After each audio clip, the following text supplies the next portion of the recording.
বাংলাদেশি পোশাকের ব্র্যান্ড ইয়েলোতে অগ্নিসংযোগ এবং ভাঙচুরের এই ছবিকে সংখ্যালঘুদের বাড়িতে হামলা বলে প্রচার করা হচ্ছে। মাইক্রোব্লগ সাইট এক্সে ফাইজার গ্রাইড 24 নামের একটি অ্যাকাউন্ট থেকে চালানো হচ্ছে এসব মিথ্যা প্রচারণা।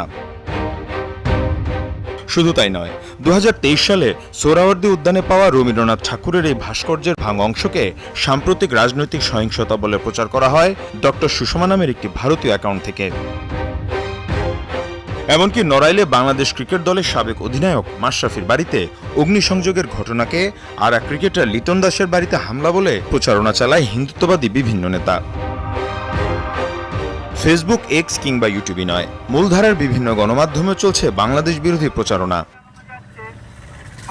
এ অবস্থায় বাংলাদেশ সীমান্ত সংলগ্ন পশ্চিমবঙ্গের বিভিন্ন এলাকায় উত্তেজনা ছড়ানোর শঙ্কা কর্তৃপক্ষের। এ অবস্থায় বাংলাদেশের রাজনৈতিক পরিস্থিতি নিয়ে গুজব এবং বিভ্রান্তিকর তথ্য না ছড়াতে পশ্চিমবঙ্গের স্থানীয় গণমাধ্যমের প্রতি আহ্বান জানিয়েছে রাজ্য পুলিশ। স্থানীয়দের সচেতন করতে চলছে মাইকিং। বাংলাদেশের পরিস্থিতি নিয়ে অযথা গুজব ছড়াবেন না, গুজবে কান দেবেন না। কোনো কিছু ঘটনা জানলে সঙ্গে সঙ্গে থানায় ফোন করুন বা থানাকে জানান।